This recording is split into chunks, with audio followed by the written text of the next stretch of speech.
ओम शांति। आज के बाबा व्यक्तवाणी 2/5/1974।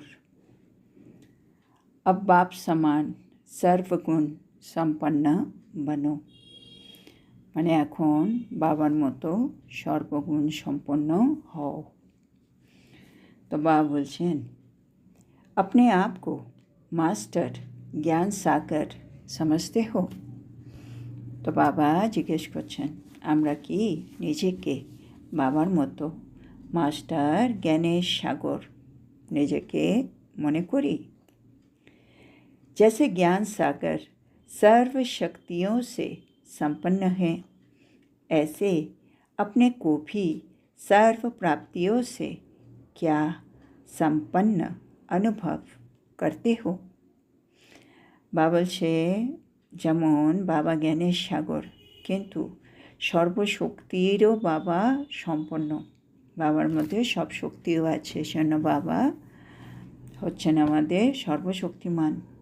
তো বাবা বলছে একইভাবে আমরাও কি নিজেদেরকে সর্বপ্রাপ্তিতে সম্পন্ন মানে জ্ঞানে শক্তিতে নিজেকে ভরপুর পরিপূর্ণ বোধ করি কি। वो जो कहावत है कि देवताओं के खजाने में अप्राप्त कोई भी वस्तु नहीं होती है, ये कहावत ब्राह्मणों की गाई हुई है या देवताओं की। বাবা বলছে একটা যে কথা আছে কি দেবতাদের মানে খাজানাতে কোনো কিছুই অপ্রাপ্ত নেই, কোনো বস্তু অপ্রাপ্ত নেই, মানে সব কিছু আছে। তো বাবা বলছে এই যে কথা আছে এটা কি ব্রাহ্মণের জন্য বলা হয়েছে না এটা দেবতাদের জন্য বলা হয়েছে।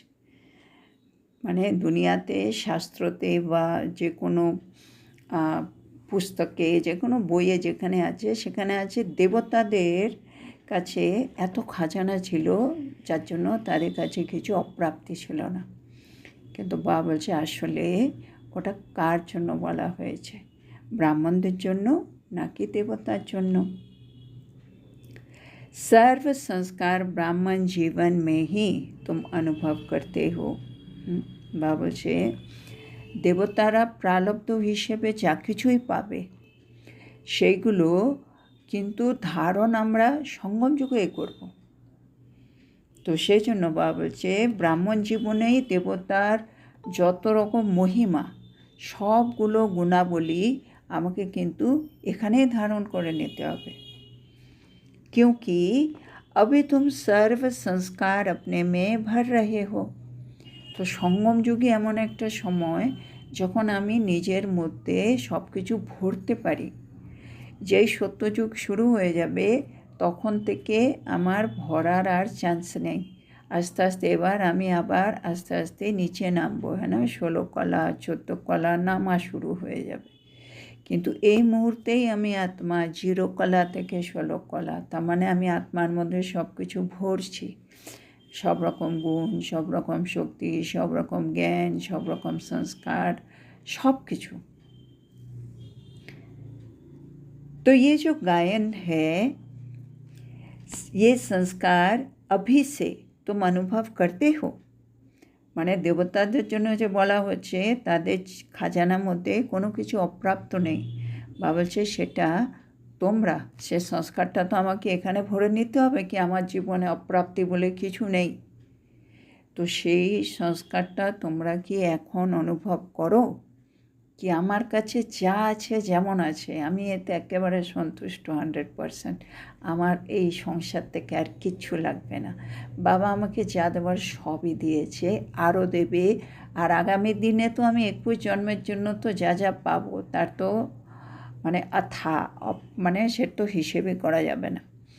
তাহলে ওই সংস্কারটা কি আমি একেবারে ভরপুর আত্মা, আমার আর কিছু লাগবে না, আমি সম্পন্ন, আমি সম্পূর্ণ, এই সংস্কারটা কি আমাদের মধ্যে চলে এসছে। क्योंकि इस समय ऊंच से ऊंच बाप दादा के तुम बच्चे हो। মানে এই সময় আমি আত্মা সব কিছুতে ভরপুর হব। কেন? এই সময় আমার কাছে দাতা আছে।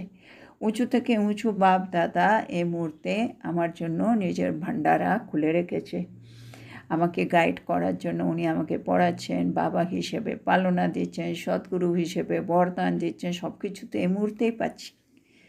তো সেই জন্য এই মুহূর্তে আমি সব রকম সংস্কার আমার মধ্যে ভরে ফেলতে পারি। लेकिन तुम देवताई जीवन में मास्टर सर्वशक्तिमान नहीं कहलाएंगे। বলছে যে মাস্টার সর্বশক্তিমান এটা হচ্ছে ব্রাহ্মণদের টাইটেল। তোমরাই যখন দেবতা হয়ে যাবে, দেবতাদের মাস্টার সর্বশক্তিমান বলা হয় না, দেবতাদের আলাদা টাইটেল আছে। जबकि अभी सागर की संतान हो तो सागर समान संपन्न अभी होंगे या भविष्य में होंगे। तो बाबा বলছে মানে এই মুহূর্তে মানে সঙ্গম যুগে আমরা ঈশ্বরের সন্তান, মানে ভগবানের সন্তান, আর ভগবান হচ্ছে সাগর। তো এই মুহূর্তে আমরা সাগরের সন্তান বলে এই মুহূর্তে আমরা সাগরের সমান সম্পন্ন হব, ভবিষ্যতে হব না। মানে বাবা জ্ঞানের সাগর, তো আমি আত্মা মাস্টার জ্ঞানের সাগর। বাবা প্রেম কা সাগর, স্নেহের সাগর, দয়ার সাগর, আমি আত্মা মাস্টার দয়ার সাগর, মাস্টার স্নেহের সাগর, মাস্টার প্রেমের সাগর, মাস্টার আনন্দের সাগর, মাস্টার পবিত্রতার সাগর। আমি সব কিছুতেই মাস্টার, কেন এই মুহূর্তে আমি ওনার সন্তান। কিন্তু যে মুহূর্তে আমি দেবতা হয়ে যাব, এই টাইটেলগুলো আমার আর থাকবে না। এই টাইটেলগুলো ব্রাহ্মণের জন্য, দেবতার জন্য নয়। ज्ञान सागर बाप बच्चों को सब में संपन्न अभी बनाते हैं। तो भगवान এসে সব কিছুতে সম্পন্ন আমরা আত্মাদেরকে এই মুহূর্তে বানিয়ে দেন। तब ही लास्ट स्टेज का गायन किया जाता है, सर्वगुण संपन्न, 16 कला संपन्न, संपूर्ण निर्विकारी और संपूर्ण अहिंसक। বাবা বলছে বাবা এই মুহূর্তে আমাকে সব কিছুতে সম্পন্ন বানিয়ে দেবে, সেজন্য আমি আত্মা একদম শেষ সময়ে গিয়ে বাবা বলেন আমরা একেবারে কর্মাতীত হয়ে যাব, ফেরেশতা হয়ে যাব, যখন আত্মা একেবারে সম্পন্ন আর সম্পূর্ণ হয়ে যাবে। আর তখনকার জন্যই বলা হয় লাস্ট স্টেজই আমার হচ্ছে আমি সর্বগুণ সম্পন্ন, আমি 16 কলা সম্পন্ন, আমি সম্পূর্ণ নির্বিকারী, আমি সম্পূর্ণ অহিংসক। মানে সব কিছুর আগে সম্পন্ন বা সম্পূর্ণ অবশ্যই লাগবে। লাস্ট সময় অবধি আমি আমার পুরুষার্থ করে সেই আমার যে লক্ষ্য যেটা আমি অ্যাচিভ করব। মহিমা বেবি সবকে সাথ সম্পন্ন আর সম্পূর্ণ শব্দ, সেজন্য সেটা আমার লাস্ট স্টেজ হবে। আমি আত্মায় লাস্ট স্টেজটা নিয়ে শরীর ছাড়ব, পরের জন্মে ওটা আমার আদি সংস্কার হবে। সেই জন্য দেবতাদের জন্য বা বলছে দেবতাদের মহিমাতে এই গায়নগুলো মানে গাওয়া হয় কি তারা সর্বগুণ সম্পন্ন, 16 কলা সম্পন্ন, সম্পূর্ণ নির্বিকারী। কেন বলা হচ্ছে? এটাই হচ্ছে আমার লাস্ট স্টেজ বর্তমানে হবে। ये संपन्नपन का वर्षा बाप द्वारा इस ब्राह्मण जीवन में ही मिलता है। দেবতাদের গায়ন আমি আত্মাও লাস্ট স্টেজ অবধি সেটা প্রাপ্ত করব, কিন্তু ওইটা আমরা পাচ্ছি ব্রাহ্মণ জীবনে, মানে সম্পন্নতা বা সম্পূর্ণতা এর বর্ষা আমি বাবার থেকে এই মুহূর্তে পাচ্ছি। अब अपने वर्षे के अधिकारी हो या बनना है। তাহলে তুমি চেক করে বলো কি হ্যাঁ বাবা আপনি তো দিতে এসছেন, আমি সব বর্ষার অধিকারী অলরেডি হয়ে গেছি, বা আমি বর্ষার অধিকারী হচ্ছি। কোনটা? जब से बाप के बने तब से वर्षे के अधिकारी बने हो। মানে যেদিন থেকে আমি আত্মা বাবার সন্তান হয়ে গেলাম, বাবা আমাকে নিজের সন্তান বলল, আমি বাবাকে আমার বাবা বললাম, সেদিন থেকে বাবার বর্ষার অধিকারী আত্মা আমি কিন্তু ইনডাইরেক্টলি হয়েই আছি। এখন হচ্ছে আমাকে নিজেকে উপযুক্ত বানাতে হবে সেই বর্ষার। আমি মাস্টার জ্ঞানের সাগর অলরেডি, কেন? বাবা জ্ঞানের সাগর, আমি তার সন্তান, কিন্তু এখন প্র্যাকটিক্যালে আমাকে मास्टर ज्ञान सागर होते हबे। वर्षा क्या है? क्या वर्ष में सर्व प्राप्ति व सर्व का अखुट खजाना अनुभव करते हो? तो बाबा से आसले बर्षा जो तुम बाबा থেকে পাচ্ছ সে বর্ষাটা কি? আসলে বর্ষা হচ্ছে সর্বপ্রাপ্তি, বর্ষা হচ্ছে সব রকম খাজানা, অক্ষুট খাজানা, এটা হচ্ছে বর্ষা। कि हम कि सत्यि सम्पूर्ण खजाना सम्पूर्ण प्राप्ति करेছি। बाबा বলছে একটু চেক करो। जब वर्ष के अधिकारी है तो अधिकारी की निशानी क्या है? बाबा বলছে যদি আমরা সত্যিকারে অধিকারী হয়ে গেছি, হ্যাঁ, বাবার সব পুরো বর্ষার অধিকারী, তাহলে আমার মধ্যে কিছু লক্ষণ তো দেখা যাবে, নিশানি। এবার বাবা এখন আমাদের লক্ষণগুলো বলছে, মানে আমাদের মধ্যে কী কী দেখা যাবে যাতে বোঝা যাবে আমি আত্মা, অধিকারী আত্মা। अधिकारी बाप समान सदा कल्याणकारी। तो আমি যদি অধিকারী আত্মা হই আমি বাবার মতো সবার জন্য সব সময় কল্যাণকারী আত্মা হব। রহমদিল, মহাজ্ঞানী, গুণদানী, আমি রহমদিল হব, হ্যাঁ, আমার মধ্যে দয়া থাকবে, করুণা থাকবে। আমি মহাজ্ঞানী হব, আমার কাছে সব রকম জ্ঞান থাকবে, কখন কী করতে হবে, বলতে হবে, ভাবতে হবে, সব আমি জানি। গুণদানী হব, আমি আমার কর্মের মাধ্যমে বিভিন্ন দিব্য গুণকে সবার সামনে তুলে ধরব। बाप का हर संकल्प, हर बोल, हर कर्म द्वारा साक्षात्कार कराने वाला। মানে বাবা আমাদের যেরকম সংকল্প করতে বলে, বাণী মধ্যে শব্দ ব্যবহার করতে বলে, কর্ম করতে বলে, সেগুলো আমি করে আমার সংকল্প, বাণী, কর্মের মাধ্যমে আমি বাবার সাক্ষাৎকার করাবো। साक्षात बाप समान होगा, ऐसे अधिकारी का गायन है। মানে অধিকারী আত্মা মানে প্র্যাকটিক্যালি সাক্ষাৎ বাপ সমান আত্মা। ऐसे अधिकारी का गायन है कि उसके जीवन में अप्राप्त कोई वस्तु नहीं। যে অধিকারী আত্মা এই সঙ্গম যুগে সাক্ষাৎ বাপ সমান আত্মা হবে, তার জন্যই কথা আছে কি তার জীবনে অপ্রাপ্ত কোনো বস্তু থাকবে না। মানে আমি আত্মায় যেদিন বাপ সমান হয়ে যাব, বাবারও কিছু লাগবে না, আমারও কিছু লাগবে না, আমিও অপ্রাপ্তি থেকে একেবারে মুক্ত হয়ে যাব, সব পেয়ে গেছি। जो सर्व में संपन्न होता है उसकी आँख व बुद्धि कोई किसी तरफ नहीं डूबती है।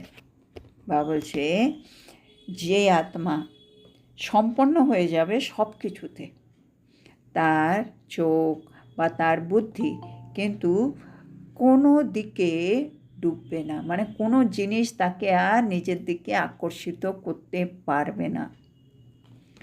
वो सदा रूहानी नज़र में रहते हैं।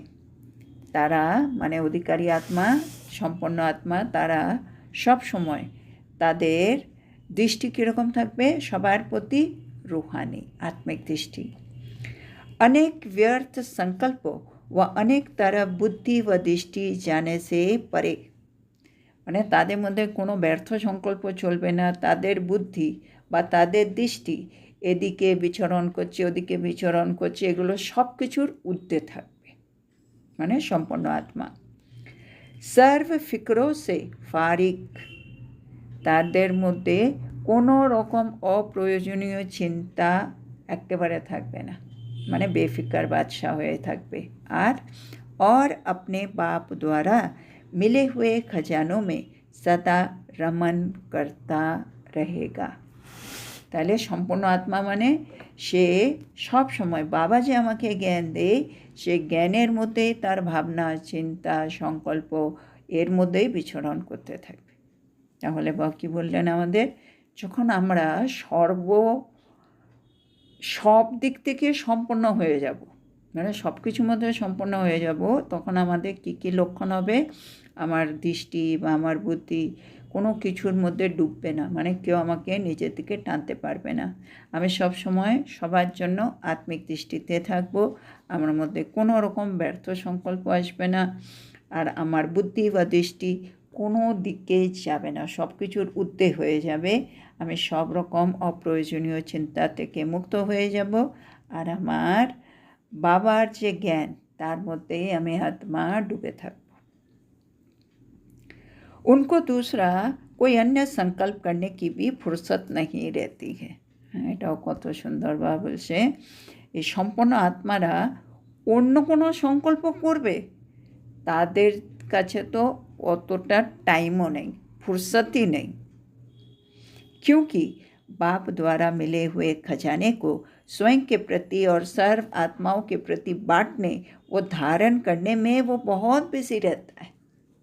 মানে সম্পূর্ণ আত্মার কাছে টাইমই নেই, ও বসে বসে সেকেন্ড সংকল্প করবে। মানে আমরা কিছু দেখলাম, তো আমি একেবারে যদি সমর্থ যে সঠিক সংকল্প করলাম, ওই একটাই সংকল্প হলো, ওর পরে আমি অন্য কিছু ভাববো, এরকম হবে না। নো সেকেন্ড থট, একটাই থট যেটা পারফেক্ট থট। আর বাবা বলছে ওদের কাছে এতটা টাইমও থাকবে না। কেন? ওরা না সবসময় বিজি থাকবে কিসে? বাবার থেকে যে খাজানা পাচ্ছে সেগুলো নিজের মধ্যে ধারণ করবে আর অন্য আত্মাদেরকে বিতরণ করতে থাকবে, তারাও যেন ধারণ করতে পারে সেগুলো দেখবে। জন্য তারা তো সবসময় বিজি। তার মানে ওরা সঠিক সময়ে সঠিক সংকল্প করবে আর তারপরে ওরা সেবায় লেগে আছে, নিজের কল্যাণ করছে, অন্যের কল্যাণ করছে। তাদের কাছে তো টাইমই নেই অন্য অন্য কথা ভাববে।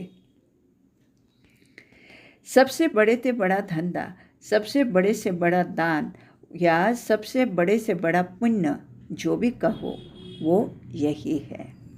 তো বা বলছে এটাই হচ্ছে কিন্তু বড় থেকে বড় কাজ, এটাই হলো বড় থেকে বড় দান বা সর্বশ্রেষ্ঠ দান, বা এটাকেই বলা হবে সর্বশ্রেষ্ঠ পুণ্য।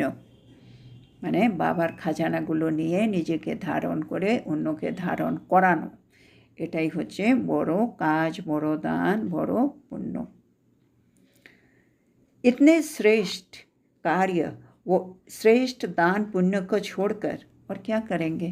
হ্যাঁ, মানে এই মুহূর্তে সঙ্গম যুগে আমি এত সর্বশ্রেষ্ঠ দান বা পুণ্যের কাজ করার সৌভাগ্য পেয়েছি, এই মুহূর্তে আমি ওই কাজগুলো না করে আমি আর অন্য কি কাজ করি বলো? মানে সেই আত্মারা আর কি করবে? क्या फुर्सत मिलती है जो कि छोटे छोटे व्यर्थ कार्य करने का संकल्प ही आए और कार्य समाप्त कर लिया है क्या इसलिए फुर्सत है? हाँ हाँ, বাবার কি সুন্দর প্রশ্ন। বাবা বলছো তোমরা টাইম কি করে পাও? হ্যাঁ, কী করে টাইম পাও তোমরা কি ছোট ছোট বিষয়ের মধ্যে ব্যর্থ সংকল্প করবে? আচ্ছা, বা এটাও বলা যেতে পারে হয়তো তোমরা মানে নিজে আমি সব ধারণ করে সম্পন্ন হয়ে বসে আছি, অন্য সবাইকেও দিয়ে সবাইকেও সম্পন্ন করে বসে আছি, সেজন্য বাবা আমার কাজ কমপ্লিট, আমার কাছে টাইমই টাইম, সেজন্য আমি বসে ব্যর্থ সংকল্প করছি। তা বাবা বলছে কোনটা? মানে এত বড় কাজ সেগুলো করলে তোমার কাছে তো টাইমই থাকার কথা না, তো তোমার কাছে মানে এত টাইম কোথা থেকে আসে কি আমাদের মধ্যে এখনও ব্যর্থ সংকল্প চলে, সেটা দিয়ে বাবা বলছে समाप्त नहीं किया है तो फिर फुर्सत कहाँ से आती? এবার বাবা দেখছি আমরা তো সম্পন্ন হইনি এখনও, তার মানে আমি আত্মা কাজগুলো এখনও কমপ্লিট করিনি, নিজের মধ্যেও ধারণ হয়নি সব, আর অন্যকেও ধারণ করায়নি, দানও করিনি, এখন অনেক কাজ বাকি। যেন বাবা যদি কাজই না শেষ করে থাকো তাহলে এত টাইম কী করে আসে তোমার কাছে? इतने बड़े कार्य में बिजी रहने वाले फिर गुड़ियों के खेल में क्या कोई एम ऑब्जेक्ट होती है? বাবা বলছেন এত বড় কাজ তোমরা পেয়েছো, হ্যাঁ, এই মুহূর্তে আমরা বাবার মানে মদতগার, বাবার সহায়ক, তো সেই হিসেবে বাবা আমাকে এত বড় কাজ দিয়েছে, স্বকল্যাণ, বিশ্বকল্যাণ, তো এত বড় কাজে তোমার বিজি থাকার কথা, আর সেখানে গিয়ে তোমরা এখন পুতুল খেলা করছো। যে পুতুল খেলার মধ্যে কোনো এম অবজেক্ট আছে আমাকে বলো? পুতুল খেলা মানে শ্রীমত ছাড়া যা কিছু করছি, বাবা বলছে সেগুলো সবই পুতুল খেলা। সেজন্য বাবা বলছে পুতুল খেলা যে করতে থাকো অপ্রয়োজনীয় কাজ আর কি, সংকল্প হোক, বাণী হোক, কর্ম হোক, তো সেগুলো যে করছো তার কোনো এম অবজেক্ট আছে? क्या कोई রেজাল্ট निकलता है? মানে এই যে অপ্রয়োজনীয় যে কর্মগুলো করে বেড়াচ্ছ যার জন্য তোমাদের কাছে টাইম নেই বা বেশি টাইম আছে, এগুলোর কি কোনো রেজাল্ট পাও তোমরা? মানে কিছু পাও রেজাল্ট? इतने बड़े आदमी होकर हर कदम में पद्मों की कमाई करने वाले और ऐसी गुड़ियों का खेल खेले तो क्या इनको महान समझदार कहेंगे? বা বলছে এত বড় মানে আমরা হচ্ছি তো মহান আত্মা, সেটা বাবা বলছে এত বড় একজন মানুষ, হ্যাঁ, যার প্রতিটা পদক্ষেপে পদম পদম উপার্জন হয়, আর সে বসে বসে পুতুল খেলা খেলছে। হ্যাঁ, তাইলে এদেরকে কি বলা হবে? হ্যাঁ, মহান জ্ঞানী আত্মা। व्यर्थ संकल्प गुड़ियों का ही खेल है। তো বাবার এটা আন্ডারলাইন পয়েন্ট আজকে। ব্যর্থ সংকল্প যেগুলোই আমরা করছি ওটা কিন্তু একরকম পুতুল খেলা খেলছি আমরা। अभी तक भी ऐसे बचपन के संस्कार है क्या? বলছো তোমরা কি এখনও ছোট শিশু নাকি? হ্যাঁ, সেই ছেলে মানুষের মতো সে ছোটোবেলায় আমরা বুঝতাম না, যা তা করে বেড়াচ্ছি। এখনও বাবার কাছে এসে এত জ্ঞান পেয়েও আমরা এমন কিছু করছি যেটা সত্যি কোনো দরকার নেই। जिसका अपनी आवश्यक और समीप की चेतन शक्तियों, संकल्पों और बुद्धि अथवा मन और बुद्धि पर कंट्रोल नहीं, अधिकार नहीं या विजय नहीं, तो क्या विश्व के स्वराज्य का अधिकारी व विजयी रतन बन सकता है? এবার বাবার ইম্পর্টেন্ট প্রশ্ন। বাবা বলছে যে আত্মারা আমরাই, যাদের কাছে কোনটা আবশ্যক আর কোনটা আবশ্যক নয়, কোন শক্তি আমার কাছে থাকা উচিত, কোন সংকল্প আমার হওয়া উচিত, কীরকম বুদ্ধি আমার হওয়া উচিত, যার নিজের মন বুদ্ধির উপরে কন্ট্রোলই নেই, কোনো অধিকারই নেই, মন বুদ্ধির উপরে বিজয়ী আত্মা হতে পারছে না, সে গিয়ে বিশ্বের स्वराज्येर अधिकारी बा विजयी रत्न सत्ययुगे किभाबे होबे? बोलो। जिस राज्य के मुख्य अधिकारी अपने अधिकार में न हो, क्या वह राज्य अटल, अखंड और निर्विघ्न चल सकता है? बाबा से कोनो राज्येर जे अधिकारी माने राज्येर राजा से यदि निजेर कंट्रोले ना थाके, তোমাদের কি মনে হয় সে রাজ্য কখনো অটল হবে, অখণ্ড হবে আর নির্বিঘ্ন হবে? রাজাই নিজে কন্ট্রোলে নেই, রাজাই নিজে মন বুদ্ধি সংস্কার কোনো জিনিসকে কন্ট্রোল করতে পারে না, নিজের শক্তিকে প্রপারলি সঠিকভাবে ইউজ করতে পারে না, নিজের সংকল্প কী হবে সেটাই কন্ট্রোল করতে পারে না, তার রাজ্যের কি হবে? ये मन बुद्धि आप आत्माओं की समीप शक्तियाँ व मुख्य राज्य अधिकारी है या वह कार्य अधिकारी है। আমাদেরকে বলছে যে আমাদের যে মন আর বুদ্ধি আছে এটা কিন্তু আত্মার খুব সমীপ শক্তি, আত্মার ভেতরেই তো মন বুদ্ধি আছে, সেজন্য আত্মার খুব কাছের শক্তি হচ্ছে এই মন আর বুদ্ধি, আর তারাই কিন্তু মুখ্য রাজ্য অধিকারী, আর তারাই কিন্তু কাজ করে, মন বুদ্ধি সব কাজগুলো করছে। यदि वो भी वश में नहीं तो ऐसे को क्या कहा जाएगा? आत्मार राइट हैंड बोलते पारो मन और बुद्धि समीप शक्ति मुख्य राज्य अधिकारी, आमरा तो स्वराज्य अधिकारी, तो स्वराज्यटाके मेनलि चालाबे के? यदिओ आत्मा राजा तार सत्त्वेও मन बुद्धि मिलेई चालाচ্ছে, আর তা মন বুদ্ধি যদি রাজার কন্ট্রোলে না থাকে ভাবছে এরকম আত্মাদেরকে কি বলা হবে? महान विजयी या महान कमज़ोर? तो कि बला होबे बाबा बोलछे? तो महान बाबा बोलछे महान विजयी बला होबे बा महान दुर्बल बला होबे? कि बला होबे? तो अपने आप को देखो कि क्या मेरे मुख्य राज्य अधिकारी मेरे अधिकार में है? तो बाबा बोलछे एकबार एकटू चेक करे देखे नाओ कि आमी आत्मार आमार मुख्य राज्य अधिकारी आमार कंट्रोले आछे तो? अगर नहीं तो विश्व राज्य अधिकारी अथवा राजन कैसे बनेंगे? যদি নেই মন বুদ্ধি আমার কন্ট্রোলে নেই, তাহলে বাবা বলছে তোমরা সত্য যুগে গিয়ে বিশ্ব রাজ্য অধিকারী বা বিশ্বের মহারাজা কি করে হবে বলো? সেটা বাবা বল না, স্বরাজ্য অধিকারী বিশ্ব রাজ্য অধিকারী, এখানে স্বরাজ্য অধিকারী তোমাকে হতেই হবে। তুমি যদি এখন স্বরাজ্যটা সুন্দরভাবে চালাতে পারো, মন বুদ্ধি সংস্কার আর এমনি 5টা কর্মেন্দ্রিয়, তার সত্যযুগে গিয়ে তুমি সমস্ত প্রজা পুরো রাজ্যটা সুষ্ঠুভাবে চালাতে পারবে। তো সেই সংস্কারটা এই যে সবাইকে চালনা করার ওই সংস্কারটা এখান থেকে নিয়ে তোমাকে সত্যযুগে যেতে হবে। তো শূন্য বাবা জিজ্ঞেস করছে, अपने ही छोटे छोटे कार्यकर्ता अपने को धोखा दे, तो क्या ऐसे को महावीर कहा जाएगा?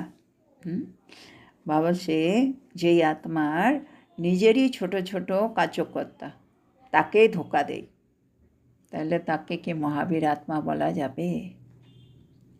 चैलेंज तो करते हो कि हम लॉ एंड ऑर्डर সম্পন্ন রাজ্য স্থাপিত করতে হ্যাঁ।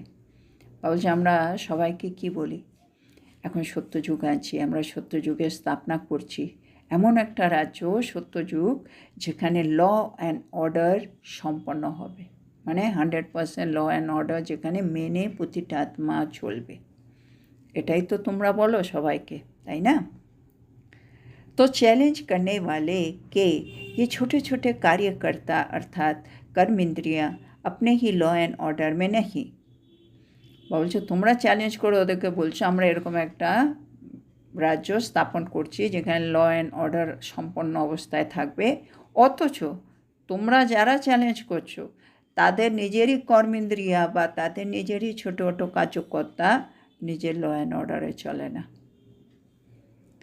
और वे स्वयं ही कार्यकर्ता के वशीभूत हो, तो क्या ऐसे वो विश्व में लॉ एंड ऑर्डर स्थापित कर सकेंगे? মানে যে আত্মা নিজেরই কার্যকর্তা মানে কর্মেন্দ্রিয়গুলোর বশীভূত, সে মনে হয় বিশ্বের মধ্যে একটা ল অ্যান্ড অর্ডার সম্পন্ন রাজ্য স্থাপিত করতে পারবে। हर कर्मेंद्रियाँ कहाँ तक अपने अधिकार में है? তো বাবা বলছে এবার চেক করো প্রতিটা কর্মেন্দ্রিয় কতটা তোমার কন্ট্রোলের মধ্যে এসেছে। সেটা বা অনেক সময় বলে পার্সেন্টেজও লেখো, মানে আমার মন 10%, 20%, 30% কত পার্সেন্ট অবধি কন্ট্রোলে এসছে, আমার বুদ্ধি, আমার দৃষ্টি, আমার বাকি কর্মেন্দ্রিয়া, বা বলছে কত অবধি মানে কত পার্সেন্টেজে আমি কন্ট্রোলে আনতে পেরেছি। ये चेक करो और अभी से विजयी बन के संस्कार धारण करो।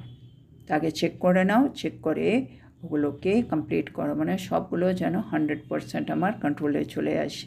তার মানে আমি বিজয়ী পণের সংস্কার, আমি আত্মা এখন থেকে বিজয়ী হওয়ার সংস্কারটা কর্মেন্দ্রিয়গুলোকে পুরোপুরি কন্ট্রোলে নিয়ে আসতে পারি, অধিকারী আত্মা হতে পারি, ওই সংস্কারটা এখনই ধারণ করে নাও।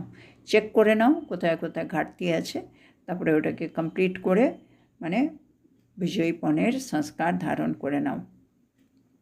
बाप दादा का नाम बाला करने वाले ही बाप समान संपन्न होते हैं।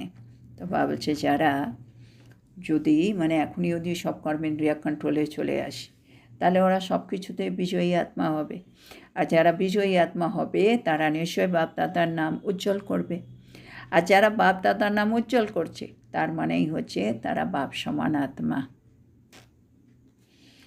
अच्छा, ऐसे इशारे से समझने वाले हर कार्यकर्ता को अपने इशारे पर चलाने वाले, हर आत्मा को बाप की तरफ इशारा देने वाले, सदा अपने अधिकार को अनुभव में लाने वाले, सदा संपन्न और सदा विजयी ऐसे समझदार बच्चों को बाप दादा का याद प्यार, गुड नाइट और नमस्ते। तो বাবা বলছে এখানে বামুল্য শেষ করে আমাদেরকে স্মরণ ভালোবাসা জানাচ্ছে। তো বাবা বলছে যারা এখন থেকেই ইশারা দিয়ে বুঝে যাচ্ছে, বাবা তো এগুলো আমাদেরকে হিন্ট দিচ্ছে, ইশারা মানে কী করতে হবে কী করতে হবে না, তো যারা এই ইশারাগুলো এখন থেকেই বুঝে গেল, যারা নিজের কার্যকর্তাকে ইশারার ভিত্তিতে চালনা করবে, যারা প্রতিটা আত্মাকে বাবার দিকে ইশারা করে দেবে মানে বাবার দিকে পাঠিয়ে দেবে, এরকম অধিকারী আত্মা, এরকম সম্পন্ন আত্মা, এরকম বিজয়ী আত্মা, এরকম বুঝদার আত্মা, সমঝদার আত্মা, এরকম বাচ্চাদেরকে বাপ দাদার স্মরণ ভালোবাসা, গুড নাইট আর নমস্কার। এখানে এই মুহূর্তে এই মূল্যটা কমপ্লিট হয়ে গেল। তো আজকে বাবা আমাদেরকে কী বললেন? বাবা আমাদেরকে বললেন অধিকারী আত্মা হতে, বাপ সমান আত্মা হতে, সদা কল্যাণকারী, সদা রেহেমদিল, মহাজ্ঞানী, মহাগুণদানী, মানে সাক্ষাৎ বাপ সমান আত্মা হতে হবে। এই সব সংস্কার আমাদের মধ্যে যেন প্র্যাকটিক্যালি এখানে থাকে। বাবা বলছে নিজের মধ্যে ধারণ করে অন্য আত্মার মধ্যেও ধারণ করাও, আর এটাই হচ্ছে সবার থেকে সর্বশ্রেষ্ঠ দান বা সর্বশ্রেষ্ঠ পুণ্যের কাজ বলা যেতে পারে। আর এটা একটা অনেক বিরাট বড় কাজ, কেন আমরা তো বিশ্বের প্রতিটা আত্মাকে বাবার কাছে নিয়ে আসতে হবে, তাদেরকে সম্পূর্ণ বানাতে হবে, নিজেকেও বানাতে হবে। সেজন্য বাবা বলছে তোমাদের কাছে অনেক বড় কাজ। তোমাদের কাছে কিন্তু টাইম থাকা উচিত না, তাই না? অবসর টাইম, ফ্রি টাইম থাকা উচিত নয়। তবুও যদি তোমাদের কাছে ফ্রি টাইম থাকছে, তার মানে হয়তো তুমি কাজটা কমপ্লিট করে বসে আছো, নাইলে ওটা করবে না, তার জায়গায় অপ্রয়োজনীয় ব্যর্থ কাজগুলোর মধ্যে বিজি আছো। বা বলছে এখনও তোমাদের এই পুতুল খেলাগুলো করতে ভালো লাগে? পুতুল খেলার মধ্যে কোনো এম অবজেক্ট আছে? পুতুল খেলাগুলো থেকে তোমরা কোনো রেজাল্ট পাও? মানে কেন করো? মানে তোমরা এত বড় মানে তোমরা এত বড় পদবি পাবে, তোমাদের প্রতিটা পদক্ষেপে পদমগুণা উপার্জন হচ্ছে, আর সেগুলো না করে তোমরা পুতুল খেলা খেলছো। হ্যাঁ, বাবা বলছে ব্যর্থ সংকল্প করাও কিন্তু পুতুল খেলা। আর তাহলে বাবা বলছে এরকম যদি হয় তাহলে আমরা হলাম মহান দুর্বল আত্মা, কিন্তু আমাদের হতে হবে মহান সমঝদার আত্মা। সেজন্য বাবা বলছে এখন মন বুদ্ধি আত্মার একেবারে সমীপ চৈতন্য শক্তি, সেগুলোর উপরে আমাদেরকে কিন্তু ফুল কন্ট্রোল নিয়ে আসতে হবে, অধিকারী আত্মা হতে হবে। এখানে আমি আত্মা যদি কর্মেন্দ্রিয়ের উপরে পুরো কন্ট্রোল করে ফেলতে পারি, মানে স্বরাজ্য অধিকারী হতে পারি প্র্যাকটিক্যালি, তাহলে আমি বিশ্বরাজ্য অধিকারী অবশ্যই হব। তো আজকের এত সুন্দর শিক্ষার জন্য আমরা আমাদের প্রিয় শিব বাবাকে বলবো ধন্যবাদ বাবা, ধন্যবাদ। ওম শান্তি।